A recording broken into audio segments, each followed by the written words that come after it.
How you doing today? Well, I didn't feel like sitting inside today and trying to do a video, and I probably don't have everything that I need to make one outside because I really probably need one of these little sticks, stabilizer, and all the good stuff so I can sit here and make a pretty decent video. But I'll get there. So, as you can see, still working on the house. Got pretty much all the junk loaded up. Inside's coming along pretty good, and we should be done probably another week and a half, and then we'll start cleaning, and we should have everything posted for sale and hopefully get moving on this journey. But I really didn't want to talk too long about that because selling a house, that's normal stuff, and it'll take a little while, but it'll be cool. There's a couple other things about moving to the Philippines that I do think everybody, if they ever want to move, they should probably do their own little research, and because I think they're pretty important facts. So it's not like moving across the street or another state. We're going across the ocean, we're going to move to a different country. What I think is really important is banks.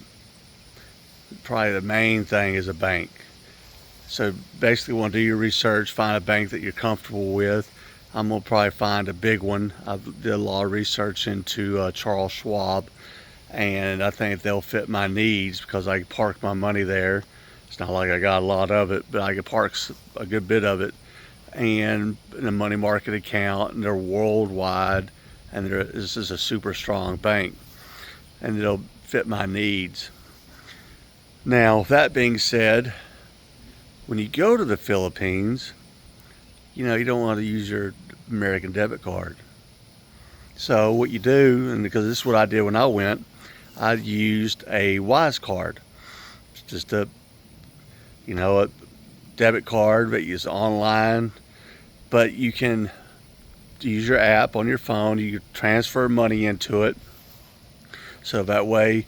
And what was cool about it is you get on your phone and you say, all right, I'm in the Philippines and I've got $2,000 in my Wise card, and you can just go on your app, you can use their exchange, and they give you the best rate, and you can exchange your USD into Filipino pesos. So when you go to the bank, put your card in, use your debit, and you pull out pesos. So you get your best exchange rate already. You don't have to worry about what that bank's going to try to charge you.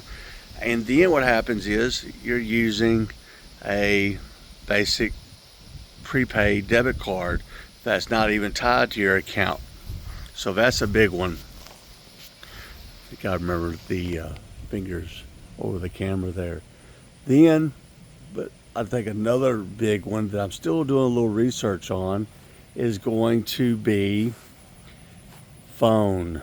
Now, when you get there, it's easy. You go to the Philippines, you can get an eSIM, for Wi-Fi in case you need to, use your phone to Google something or whatever. When I find a place over there, I'm definitely going to have good internet because you're going to need it for, like entertainment, Google, your stuff at home on a regular home computer. But your phone, you may need it for like maps and, going out and stuff like that. Or just basic phone for Wi-Fi calling. But if you want to keep your US number, you've got to find a cheap service. And I've found some, and I'll probably mention a little bit later, that are probably about $10 a month. But the most important part about them is that you can keep your US number for the banks. You got to have it for the bank, because if today, every time you try to enter in something, go in, log into something, it sends you a text message with a code. And it will not, and you do not want to use a Google voice number because they won't work. You have to have a US number. So it's best to set those up before you leave the US so there's no complications, because that's a very simple thing we don't really think about.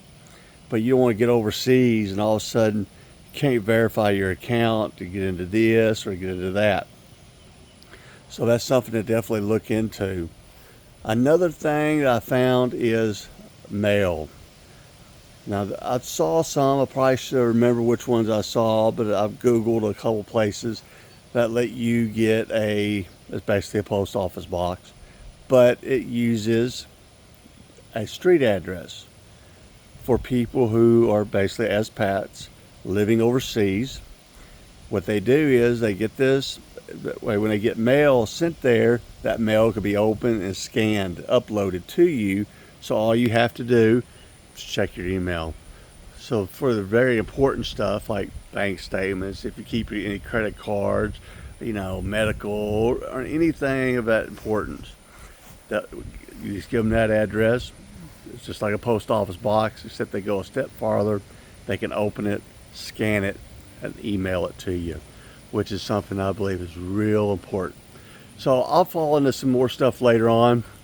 Hopefully we get going on this adventure so we can actually get some good stuff, good content.